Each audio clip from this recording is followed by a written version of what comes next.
It is dawn in Rome, 64 AD. The first light of day spills across the towering arches of the Circus Maximus, bathing the grand arena in a golden glow. A cool morning breeze rustles through the cypress trees lining the streets, carrying with it the scent of roasted chestnuts and freshly baked bread from the vendors' carts. The city is alive with energy, a palpable excitement rippling through the streets as citizens of all classes converge on the colossal structure. Crowds bustle outside the grand stone archways of the Circus Maximus. Noblemen in elegant togas trimmed with purple push past plebeians in simple tunics, all eager to secure a seat for the day's spectacle. Children weave through the throng, clutching wooden toys shaped like chariots, while hawkers shout over the din to sell their wares: spiced wine, garlands of laurel, and tiny figurines of horses. The hum of anticipation grows louder as the sunlight climbs higher, casting long shadows against the arena's stone walls. The track is a masterpiece of preparation. The sand, meticulously raked the night before, glistens with dew, creating a pristine surface that awaits the thunder of hooves and chariot wheels. The spina, the long central barrier adorned with statues of gods and Egyptian obelisks, stands tall and imposing, its polished marble reflecting the morning light. Above, the stands begin to fill with spectators, from rowdy commoners in the upper tiers to wealthy patricians seated under shaded awnings. Servants scurry about, carrying trays laden with amphorae of wine and platters of figs, while a distant chorus of musicians tunes their instruments, preparing to herald the opening of the games. Beneath the grandstands, in the dim, earthy confines of the stables, Titus stands next to his chariot. The air is heavy with the scent of hay, leather, and the musk of horses. The faint sounds of the crowd above filter through the stone walls, a reminder of the magnitude of the event. His chariot gleams in the flickering torchlight, its polished oak frame reinforced with iron bands, a symbol of resilience and strength. The horses, powerful stallions with glossy white coats, snort and paw at the ground, their energy barely contained. The spina can be your greatest weapon or your greatest downfall. Keep the inside lane, it's faster, but never let them trap you against it. Watch their wheels. The Reds are ruthless. They'll ram you without hesitation. I know what I'm up against, Marcus. I've trained for this. This is my time to prove it, to you, to Rome, and to myself. Then go, boy. Show them what you're made of. The trumpet sounds, summoning the charioteers to the arena. The crowd roars as Titus steps onto the sand, his name already whispered among the spectators. His competitors, hulking reds, agile greens, and cunning blues, line up beside him, each a rival with a story of their own.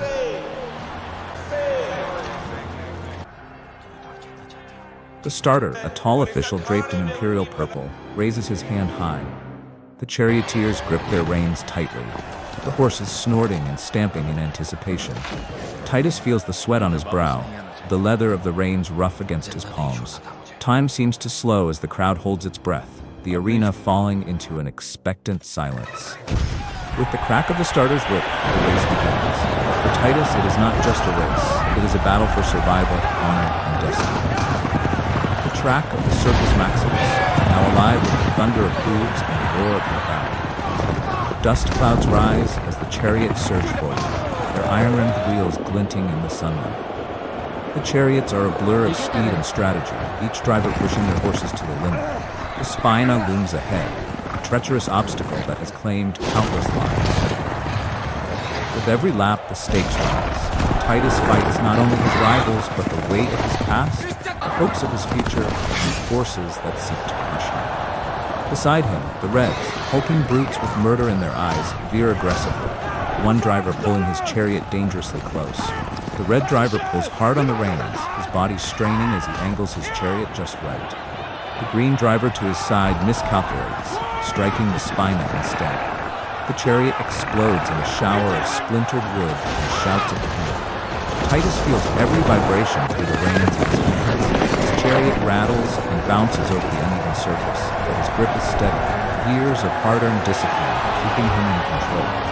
The inside lane, Marcus's advice still ringing in his ears, becomes his focus. The sharp, curved spina looms ahead, its statues and obelisks casting long shadows.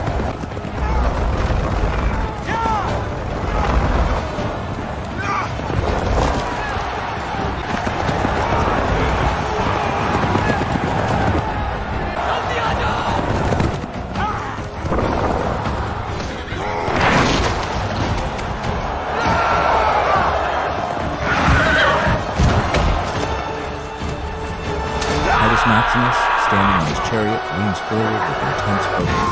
His sweat-soaked face glistens under the bright sunlight as he grips the damaged reins.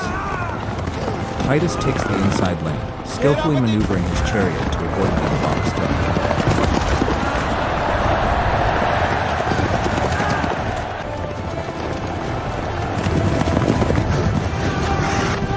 The curve of the spine demands his full attention.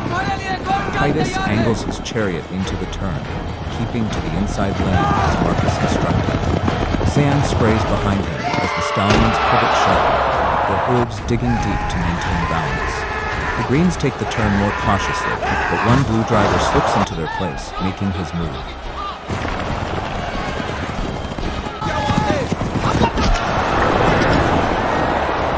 By the fourth lap, the track has transformed into a war zone. 2 chariots have already been destroyed, their drivers dragged screaming from the wreckage. The sand is churned to mud, stained dark with sweat and blood.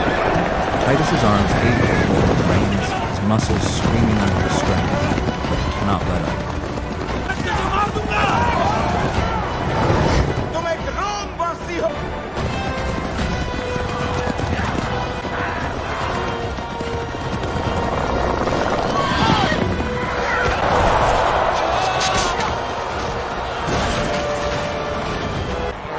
The last stretch of the Circus Maximus track, the finish line in sight.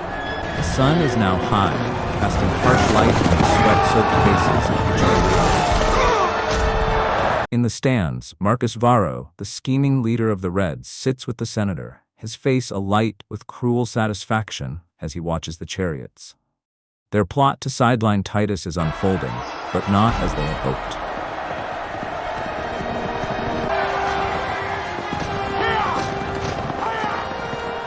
As the final lap approaches, Titus finds himself neck and neck with Varro's favorite driver, a veteran with years of experience. The crowd is on its feet, the tension palpable. The moment of truth has arrived.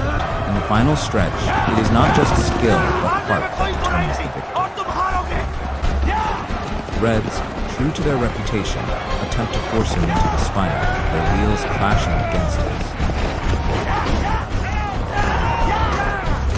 Titus Maximus's hands gripping the frayed reins, his knuckles white with tension. The reins show visible signs of sabotage, fraying and barely holding.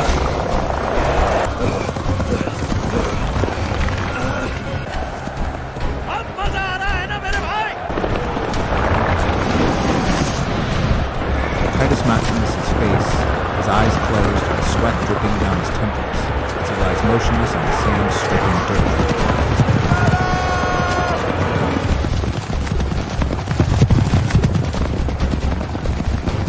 The crowd erupts in cheers as Titus pulls clear. From the stands, the spectators wave their arms and shout his name.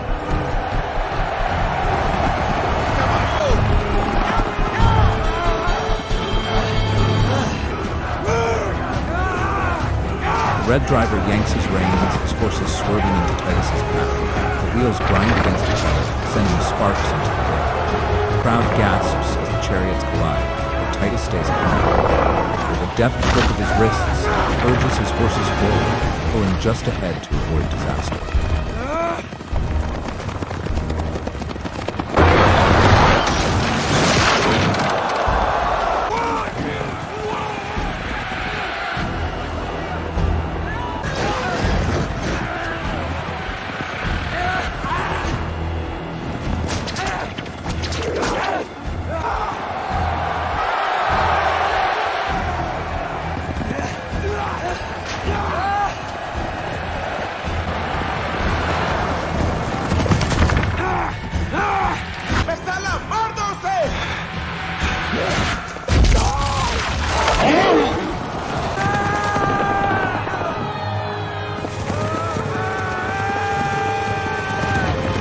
The crowd erupts in cheers, their voices echoing through the arena. Titus collapses to his knees, exhausted but victorious. From the depths of slavery to the heights of glory, Titus Celsius has defied every obstacle to claim victory. But in Rome, glory is fleeting, and enemies still linger in the shadows. Marcus Varro's face, his sly grin fading into a tense expression as he realizes Titus Maximus has won the race after all the betrayals and planning for the big day. Against all odds, Titus has claimed victory, but in Rome, glory is fleeting, and the shadows of betrayal linger. For a man like Titus, the race never truly ends.